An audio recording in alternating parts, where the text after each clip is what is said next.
Hello everybody, कैसे हैं आप सब। मेरे यूट्यूब चैनल में आप सबका स्वागत है। तो चलिए आज हम पढ़ेंगे विशेषण की तुलना अवस्था, यानी कि जो हम कंपेयर करते हैं एक वस्तु को दूसरी वस्तु के साथ तुलना करते हैं तो किस किस अवस्थाओं के आधार पर करते हैं। तो आज हम अपनी इस वीडियो में इसी का अध्ययन करेंगे। लेकिन यहाँ पे जो हम तुलना कर रहे हैं वो विशेषण के बीच में कर रहे हैं। ठीक है, विशेषण क्या होती है? विशेषण होती है जब हम संज्ञा सर्वनाम की विशेषता बताते हैं। ठीक है, कि वह वस्तु कैसी है, अच्छी है, बुरी है। ठीक है, उसके रंग रूप आकार का वर्णन जब हम करते हैं, जब हम संख्या की बात करते हैं तो वह सारी हमारी होती है विशेषण, जिसमें कि हम अपनी संज्ञाओं का या सर्वनाम की विशेषता का वर्णन करते हैं। तो जो वो सारे विशेषण आते हैं उनकी तुलना कैसे की जाती है, उससे किस तरह से हम अवस्थाएं बनाते हैं उन शब्दों से, उसी का वर्णन आज हम अपने इस वीडियो में करेंगे। तो चलिए शुरू करते हैं विशेषण की तुलना अवस्था। देखिए, सबसे पहले मैं आपको बताना चाहती हूँ जो विशेषण की तुलना अवस्थाएं है इसे हम क्या कहते हैं? तुलनात्मक विशेषण भी कहते हैं। क्या कहते हैं? तुलनात्मक विशेषण भी कहते हैं। इसकी मुख्य रूप से 3 अवस्थाएं होती है: मूलावस्था, उत्तरावस्था और उत्तम अवस्था। क्लियर है इतना? अब हम पढ़ेंगे कि हमारी मूलावस्था क्या होती है। देखिए, मूल अवस्था होती है जिसके अंतर्गत कोई तुलना नहीं होती या कोई तुलना नहीं की जाती। ठीक है, उसका जो सामान्य रूप होता है वही उसकी विशेषता होती है। जैसे मोहन अच्छा लड़का है। ठीक है, ये इसकी तुलना अवस्था हो गई, सॉरी ये इसकी मूल अवस्था हो गई कि मोहन क्या है? अच्छा है। मोहन कैसा है? बुरा है। मोहन कैसा है? बहादुर है।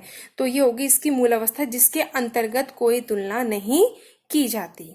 वहीं दूसरा इसका देखिए, उत्तरावस्था। उत्तरावस्था में क्या होगा कि इसमें 2 वस्तुओं के बीच में तुलना की जाएगी, जिसके अंतर्गत एक वस्तु को अच्छा बताया जाएगा या यानी कि अधिक बताया जाएगा। ठीक है, एक वस्तु को अधिक बताया जाएगा और एक वस्तु को कम बताया जाएगा। न्यून का अर्थ क्या होता है? कम। ठीक है, तो उत्तरावस्था में 2 वस्तु या 2 व्यक्ति के बीच में तुलना की जाती है, जिसके अंतर्गत एक को अधिक बताया जाता है और दूसरे को कम बताया जाता है। जैसे राम मोहन से अधिक बुद्धिमान है। ठीक है, मोहन सीता से अधिक चतुर है। तो हुआ ना, इसमें 2 व्यक्तियों के बीच में तुलना की गई है कि एक को अधिक बताया जा रहा है एक से। ठीक है, उसके बाद इसका तीसरा है उत्तम अवस्था। ठीक है, देखिए उत्तम अवस्था हमारी कौन सी होगी? जिसके अंतर्गत चाहे वस्तु हो या भाव हो उसमें तुलना की जाएगी, लेकिन बताया किस आधार पर जाएगा कि उसमें एक को सबसे अधिक बताया जाएगा। इसमें जहां 2 के बीच में अंतर हो रहा है, यहाँ पर कई सारी वस्तुओं या कई सारे भावों में तुलना बताई जाती है। जैसे 5 में से 1 को सबसे अधिक बताया जाएगा। ठीक है, सीता कक्षा में सबसे अधिक चतुर है। कक्षा में तो बहुत सारे छात्र होते हैं, है ना? तो कक्षा में बहुत सारे छात्र होते हैं जिसमें से एक सबसे अधिक है। क्लियर है? तो इसमें यही बताया जा रहा है कि इसमें 2 से अधिक वस्तु या भावों की तुलना करके, कंपेयर करके, एक से अधिक या एक से न्यून बताया यानी कि कम बताया जाता है। या तो सबसे अधिक बताया जाएगा या फिर सबसे कम बताया जाएगा। क्लियर है? बस अंतर इतना है इन तीनों में कि इसमें कोई तुलना नहीं होती। ठीक है, इसमें केवल उसकी विशेषता बताई जाती है। किसी भी व्यक्ति की किसी वस्तु की सिर्फ एक विशेषता बताई जाती है। ठीक है, उसके बाद उत्तरावस्था में सिर्फ 2 के बीच में तुलना की जाती है, जिसमें कि एक को अधिक बताया जाता है और एक को कम बताया जाता है। क्लियर है? उत्तम अवस्था में क्या होगा कि कई सारे व्यक्ति होंगे या कई सारी वस्तुएं होंगी, उसमें से सिर्फ एक को सबसे अधिक या एक को सबसे कम बताया जाता है। ठीक है, अब जो हमारी विशेषताएं होती है उनको किस तरह से मूलावस्था या उत्तरावस्था या उत्तम अवस्था में एक विशेषता को कैसे परिवर्तन किया जाता है, ये अब मैं आपको बताऊंगी। देखिए बच्चों, मैंने आपके सामने अब कुछ मूल अवस्था से संबंधित शब्द लिखे हैं, जिससे हम किसी की विशेषता बताते हैं कि कोमल है, सुंदर है, लघु है, प्रिय है, उच्च। ठीक है। तो ऐसे शब्द हम किसी की विशेषता बताने के लिए प्रयोग करते हैं। तो इसको हम कैसे उत्तरावस्था में परिवर्तित करेंगे और या कैसे उसको उत्तम अवस्था में परिवर्तित करेंगे, तो चलिए आइए देखते हैं। ठीक है, जैसे हमारा पहला शब्द है कोमल, कोमलतर, कोमलतम। इसमें आपको क्या ध्यान देना है कि जो हमारी दूसरी अवस्था होती है उसके लिए हम किसी भी विशेषता के पीछे तर का प्रयोग करते हैं और उत्तम अवस्था के लिए तम का प्रयोग करते हैं। ठीक है, क्लियर है। नेक्स्ट देखिए, सुंदर, सुंदरतर, सुंदरतम, लघु, लघुतर, लघुतम,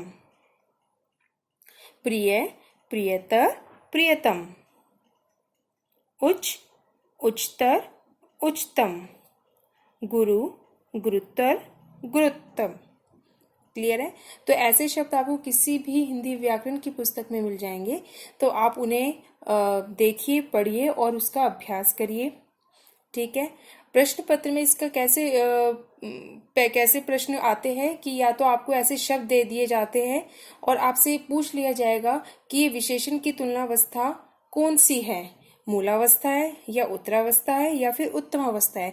या फिर कई बार क्या कैसे पूछे जाते हैं कि आपको वाक्य दे दिया जाएगा और उसमें ऐसे शब्दों का प्रयोग किया जाएगा बीच में और आपसे पूछ लिया जाएगा कि ये कौन सी तुलनावस्था से संबंधित वाक्य है। तो आपको ये पता होना चाहिए कि विशेषण की जो तुलनावस्था होती है वो 3 होती है, जिसमें पहली होती है मूलावस्था, जिसमें कोई तुलना नहीं बताई जाती। ठीक है, उत्तरावस्था होती है दूसरी अवस्था, जिसके अंतर्गत 2 के बीच में तुलना दिखाई जाती है और एक को अधिक और एक को कम दिखाया जाता है। ठीक है, और तीसरी होती है हमारी उत्तम अवस्था, जिसके अंतर्गत कई सारे व्यक्ति या कई सारे वस्तुओं के बीच में से एक को अधिक या फिर एक को न्यून बताया जाता है। ठीक है, और जब हम किसी भी मूलावस्था को उत्तरावस्था या उत्तम अवस्था में परिवर्तित करते हैं तो उसके पीछे हम मूल शब्द के पीछे हम तर या फिर तम का प्रयोग करते हैं। आपसे प्रश्न ऐसे भी पूछा जा सकता है कि आपको मूल अवस्था का कोई शब्द दे दिया जाएगा और उसमें आपसे पूछ लिया जाएगा कि इसको उत्तरावस्था में परिवर्तित कीजिए या फिर इसको उत्तम अवस्था में परिवर्तित कीजिए। तो ये आपको पता होना चाहिए कि मूलावस्था कौन सी होती है, उत्तरावस्था कौन सी होती है और उत्तम अवस्था कौन सी है। तो आप इसका अभ्यास करते रहिए, नए नए वाक्य बनाइए, तो इससे आपकी प्रैक्टिस हो जाएगी। ठीक है, तो चलिए अब हम मिलते हैं अपनी नेक्स्ट वीडियो में एक नए विषय के साथ।